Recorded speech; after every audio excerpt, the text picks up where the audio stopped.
अमित शाह को भारतीय राजनीति की 21वीं सदी का चाणक्य कहा जाने लगा है।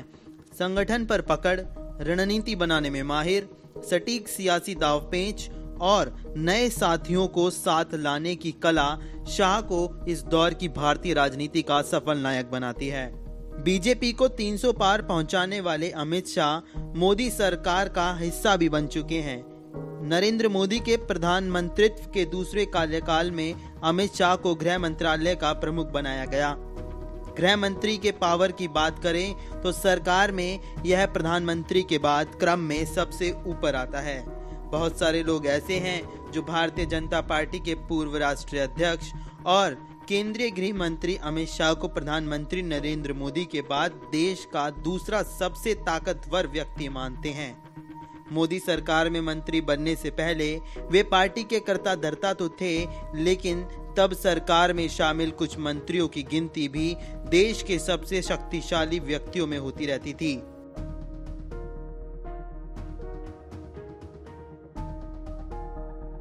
2014 के लोकसभा चुनाव में उत्तर प्रदेश के प्रभारी राष्ट्रीय महासचिव के तौर पर जब 80 में से 73 सीटें जीतने का कारनामा अमित शाह ने किया तो राष्ट्रीय स्तर पर उनका कद काफी बड़ा हो गया। बाद में राष्ट्रीय अध्यक्ष के तौर पर उन्होंने भाजपा का जिस ढंग से विस्तार किया उसने उन्हें यहां तक पहुंचा दिया। मीडिया का एक बड़ा वर्ग अमित शाह को इस दौर की राजनीति का चाणक्य कहता है। एक ऐसा राजनेता जिसने भाजपा को इतना ताकतवर बना दिया कि कुछ राज्यों को छोड़कर उसे कहीं और हरा पाना आसान नहीं रहा। अमित शाह का 22 अक्टूबर 1964 को महाराष्ट्र के मुंबई में एक व्यापारी परिवार में जन्म हुआ।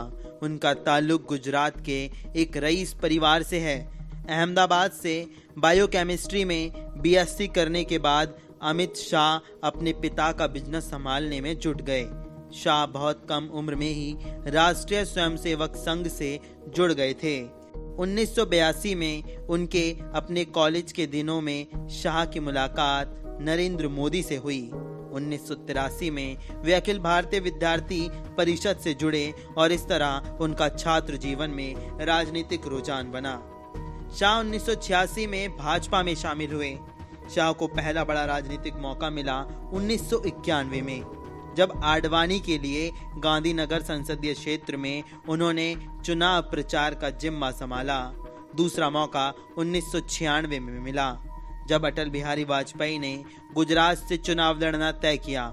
इस चुनाव में भी उन्होंने चुनाव प्रचार का जिम्मा संभाला। पेशे से स्टॉक ब्रोकर अमित शाह ने 1997 में गुजरात की सरखेज विधानसभा सीट से उपचुनाव जीतकर अपने राजनीतिक करियर की शुरुआत की।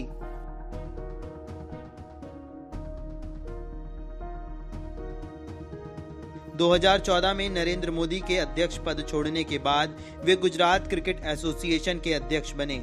2003 से 2010 तक उन्होंने गुजरात सरकार की कैबिनेट में गृह मंत्रालय का जिम्मा संभाला।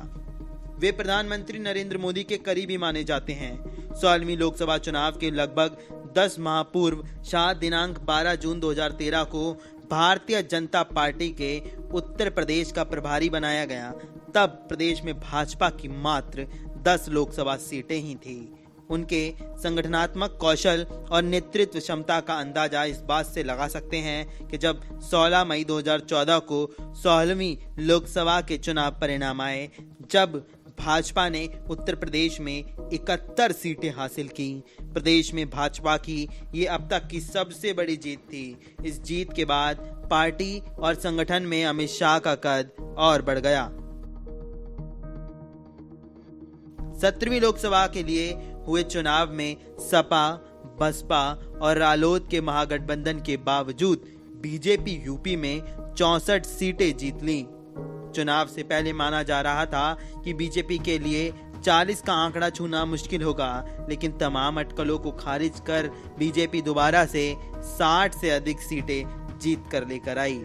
इसके अलावा पश्चिम बंगाल में बीजेपी की अब तक की सबसे बड़ी जीत हुई। बंगाल में बीजेपी 18 सीट जीतने में कामयाब रही। यह एक अप्रत्याशित कामयाबी रही। 17वीं लोकसभा के लिए खुद शाह गांधीनगर में भारी मतों से चुनाव जीत कर आए हैं। 2019 के चुनाव में बीजेपी की जीत ने अमित शाह का कद बहुत बड़ा कर दिया था।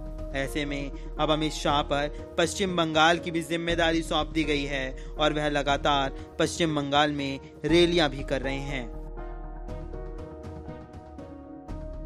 2021 में पश्चिम बंगाल में चुनाव होने हैं और वह इसकी तैयारियां जोरों से कर रहे हैं। अब देखना होगा कि क्या पश्चिम बंगाल में चाणक्य की भूमिका अमित शाह कैसे निभाते हैं।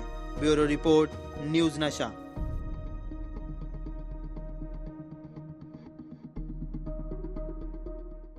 और आप हमसे जुड़े रहने के लिए सब्सक्राइब करें YouTube पर, फॉलो करें Twitter पर और लाइक करें Facebook पर। और ज्यादा जानकारी के लिए न्यूज़ नशा की वेबसाइट पर जाएं। आपको टाइप करना होगा सिर्फ न्यूज़ नशा।